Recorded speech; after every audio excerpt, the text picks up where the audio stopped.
Assalamualaikum warahmatullahi wabarakatuh. Selamat siang anak-anakku. Bagaimana kabarnya hari ini? Mudah-mudahan kalian selalu dalam lindungan Allah Subhanahu wa Ta'ala dan senantiasa dianugerahi kesehatan. Pada kesempatan kali ini, Ibu akan menyampaikan beberapa jawaban atas pertanyaan kalian mengenai teks editorial yang sudah kita pelajari minggu lalu. Pada beberapa waktu yang lalu, Ibu telah menjelaskan mengenai teks editorial dan ada beberapa hal yang kalian belum mengerti dari penjelasan Ibu. Oleh karena itu, Ibu akan menjelaskan semua satu persatu.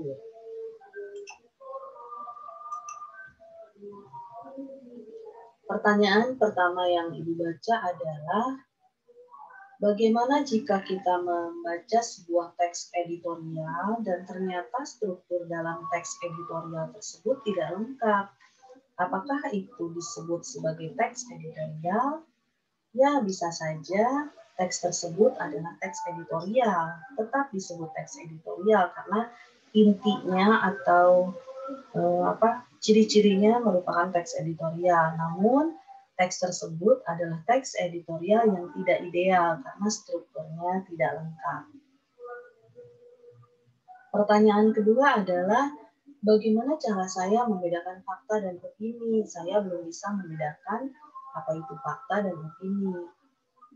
Fakta adalah suatu kenyataan yang tidak bisa dipungkiri kebenarannya, karena semua bisa melihat, bisa mengukur, dan semua orang mengakui kebenarannya. Contohnya, Dinas Kesehatan melaksanakan program imunisasi di bulan November, itu adalah fakta.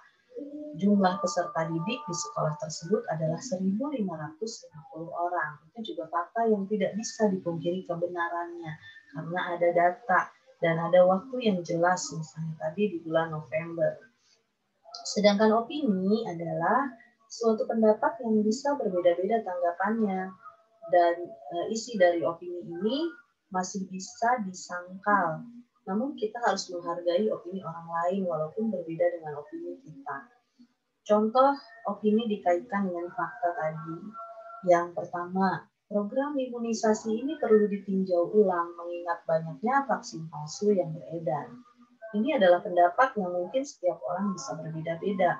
Ada yang sudah mengakui bahwa program ini sudah bagus, perlu dilanjutkan, tapi ada yang berpendapat bahwa program imunisasi ini perlu ditinjau ulang.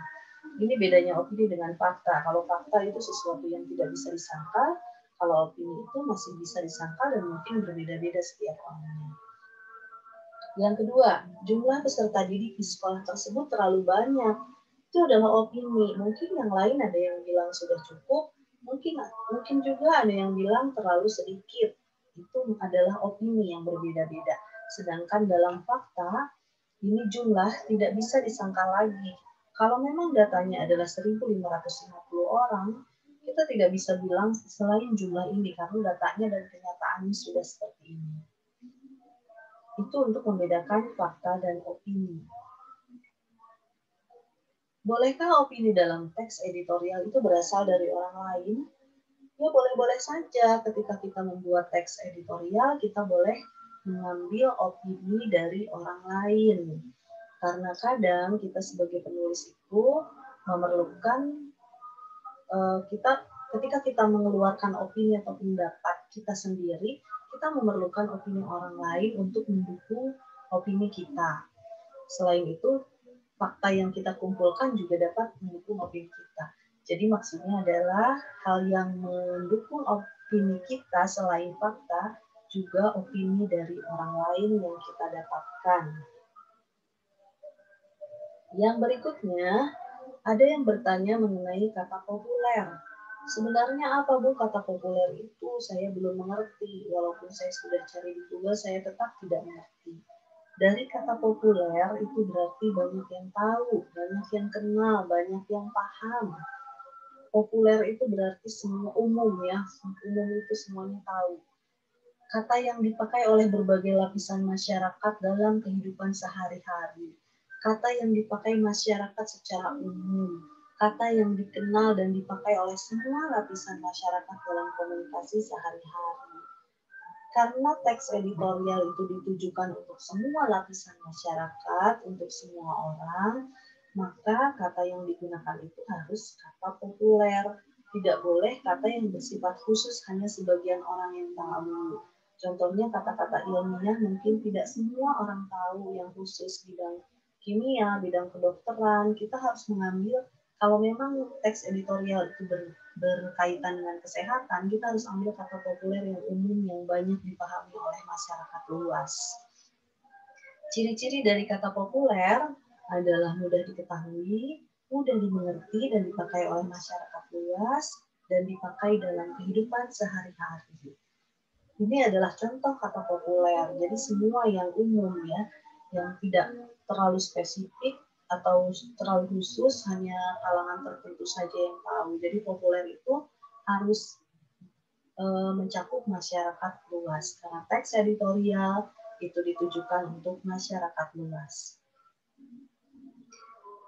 Ada yang bertanya, apakah argumentasi dalam teks editorial itu harus panjang? Apakah harus fenomenal dan aktual?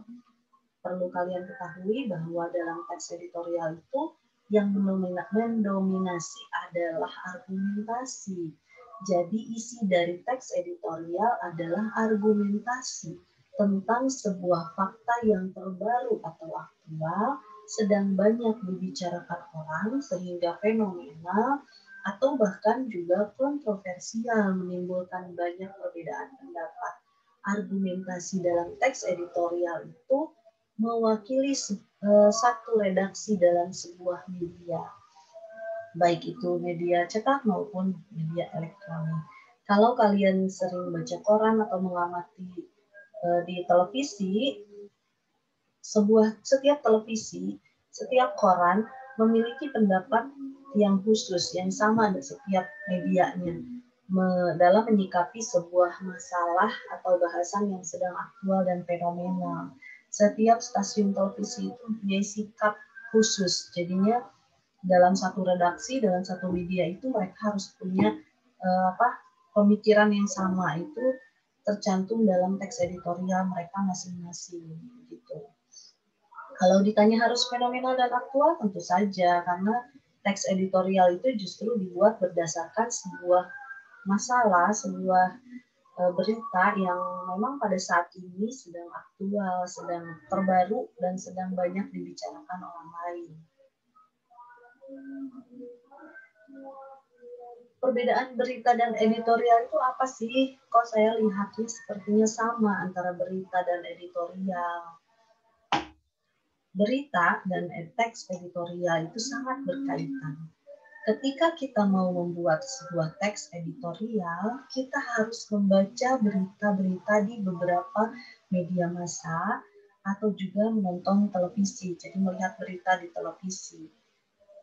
Ketika ada berita yang aktual, berita yang sangat fenomenal dan mungkin kontroversial, itu akan menjadi bahan atau sumber untuk membuat teks editorial. Jadi sumber ya, berita yang aktual, fenomenal, dan kontroversial adalah bahan atau sumber untuk membuat teks editorial. Isi dari berita-berita tersebut dapat kita ambil dari berbagai media, jadikan sebagai fakta yang bisa dicantumkan dalam teks editorial. Jadi sangat berkaitan. Perbedaannya apa kalau begitu? Perbedaannya terletak pada argumentasi. Dalam berita itu tidak ada argumentasi atau opini penulis. Yang ada mungkin opini dari orang yang diwawancarai. Silakan kalian amati lagi, kalau berita itu tidak ada argumentasi atau opini penulis. Penulis hanya menyampaikan apa adanya yang terjadi pada saat itu, dan mungkin opini yang disampaikan penulis itu opininya bukan opini penulis, tapi opini dari yang diwawancarai atau yang berkaitan dengan berita tersebut. Sedangkan isi dari teks editorial didominasi oleh argumentasi atau opini penulis berdasarkan fakta yang didapatkan dari berita-berita yang aktual, fenomenal, dan kontroversial. Jadi tidak semua berita juga bisa dijadikan bahan menulis teks editorial. Dan juga argumentasi yang penulis sampaikan di dalam teks editorial itu bukan hanya semata-mata hanya opini penulis pribadi, tapi itu adalah opini yang mewakili satu redaksi. Berbeda dengan artikel atau esai. Kalau artikel dan esai itu adalah opini dari penulis pribadi. Tapi kalau teks editorial mewakili satu redaksi sebuah media, baik media cetak maupun elektronik. Bagaimana cara menentukan berita aktual, fenomenal, dan kontroversial? Berita aktual itu artinya adalah berita terbaru yang sedang hangat dibicarakan. Jadi kalau ada berita terbaru sekarang, berita apa nih yang terbaru yang sedang banyak dibicarakan? Itu berita aktual. Sedangkan fenomenal adalah berita yang frekuensi dibicarakannya sangat sering atau di beberapa media massa sampai berhari-hari, bahkan mungkin berbulan-bulan jadi pembicaraan orang banyak. Itu adalah fenomenal, sampai jadi pembicaraan orang banyak dalam waktu yang lebih dari 1 hari di beberapa media, itu namanya fenomenal. Dan yang ketiga, kontroversial. Berita tersebut memunculkan banyak perbedaan pendapat, bahkan sampai menimbulkan perdebatan panjang. Kalau kalian melihat acara ILC, selalu menampilkan berita masalah yang aktual, yang fenomenal, dan akhirnya kontroversial itu dimunculkan oleh mereka. Maksudnya, mereka menampilkan kepada kita apa saja perbedaan pendapat mengenai masalah tersebut. Semacam itu ya, perbedaan pendapat itu jadinya banyak perdebatan panjang mengenai suatu masalah. Dan ini ke bahasa ya. Bagaimana cara menentukan bahasa baku atau tidak?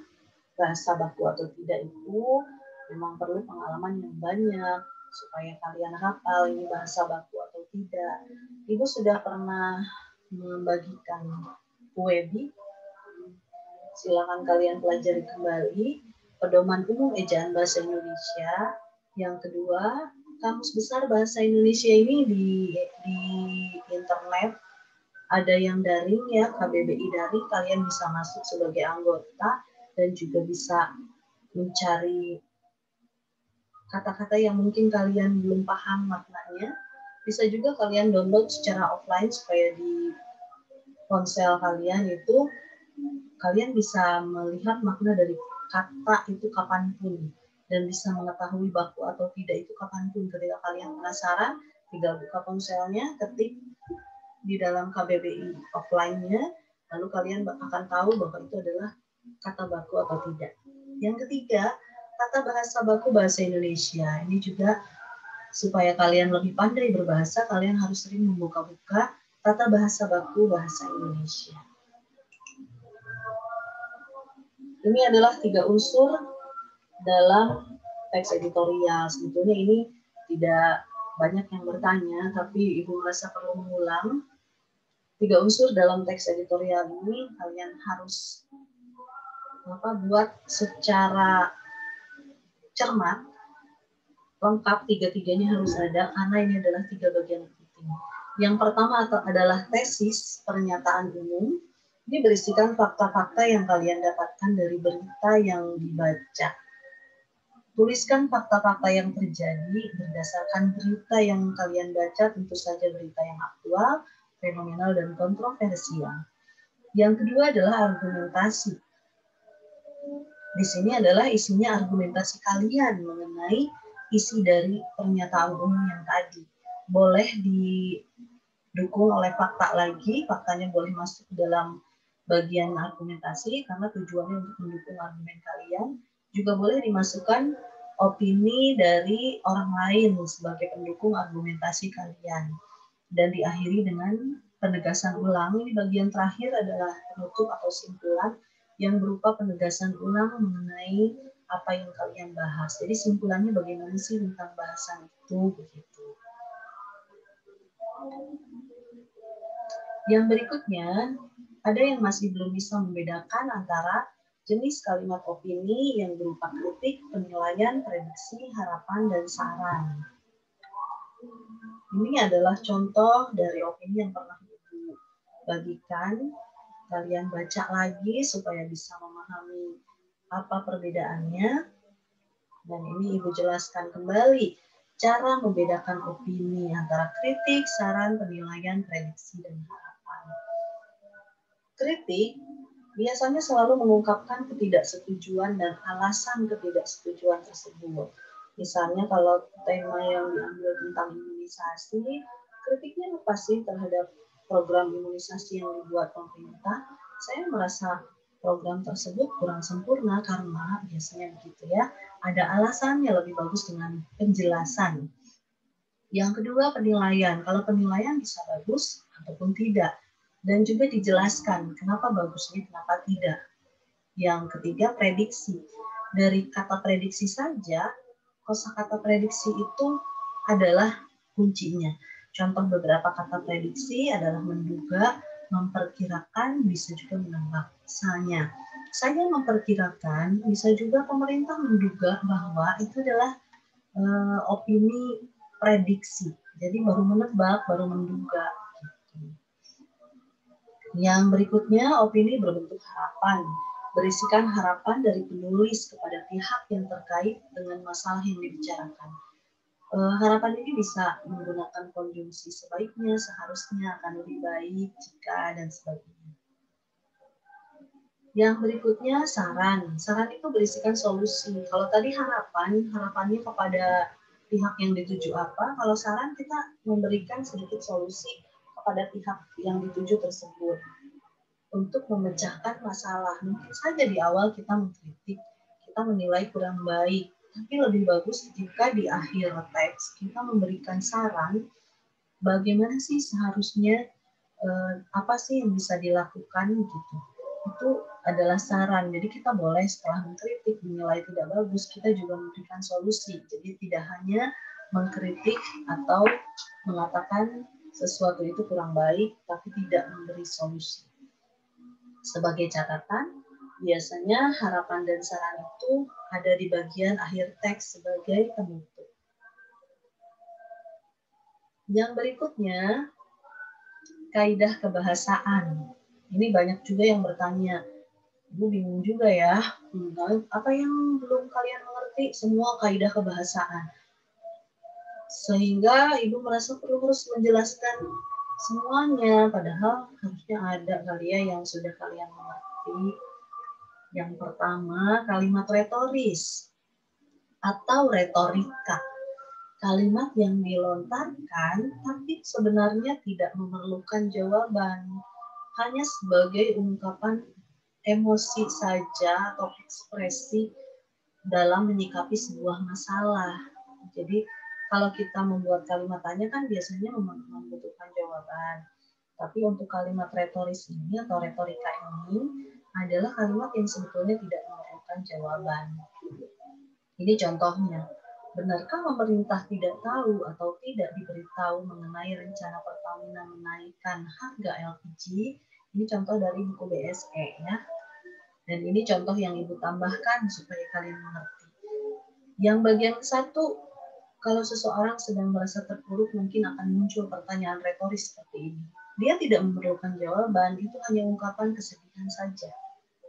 Yang kedua, ini juga kalau kita misalnya kesal kepada teman kita yang tidak mau belajar, ada pertanyaan seperti ini yang sebetulnya juga tidak memerlukan jawaban. Yang kedua ya. Yang ketiga dan keempat, ini pertanyaan ketika kita merasa kesal terhadap pemerintah misalnya yang tidak melakukan apa-apa ketika masyarakat atau rakyatnya terpuruk dalam kemiskinan. Jadi kebanyakan kalimat retoris atau retorika ini hanyalah pengungkapan emosi, pengungkapan perasaan yang berupa kalimat tanya sehingga tidak memerlukan jawaban apapun dari siapapun. Yang berikutnya, kata ganti penunjuk. Ini sangat mudah sebetulnya. Yang namanya penunjuk itu ini, itu, itulah. Jadi kalau misalnya ini contohnya sungguh kenaikan harga itu, ini adalah kata ganti penunjuk. Di sini juga ada berdasarkan rapat itulah adalah kata ganti penunjuk. Dan yang C, dalam hal ini adalah kata ganti penunjuk. Ini kata ini adalah kata ganti penunjuk. Gitu. Jadi ini, itu, itulah, inilah, itu adalah kata ganti penunjuk. Dan itu kemungkinan besar ada di dalam sebuah teks. Yang berikutnya, konjungsi kausalitas. Kausal itu adalah penyebab. Jadi konjungsi kausalitas adalah yang mengandung unsur sebab. Contoh konjungsinya juga sebab karena sebab oleh sebab itu. Jadi jelasnya konjungsi kausalitas itu adalah konjungsi yang menyatakan sebab atau penyebab sesuatu. Ini contohnya, masyarakat sebagai konsumen menjadi terkaget-kaget karena ini konjungsi kausalitas. Karena kenaikan tanpa didahului sosialisasi. Kalau yang B, konjungsi kausalitasnya adalah sehingga ya, dengan sebab akibat. Jadi kausalitas itu adalah konjungsi sebab akibat. Demikianlah penjelasan Ibu mengenai teks editorial berdasarkan pertanyaan-pertanyaan kalian. Semoga kalian menjadi lebih mengerti dan bermanfaat juga untuk kalian. Wassalamualaikum warahmatullahi wabarakatuh.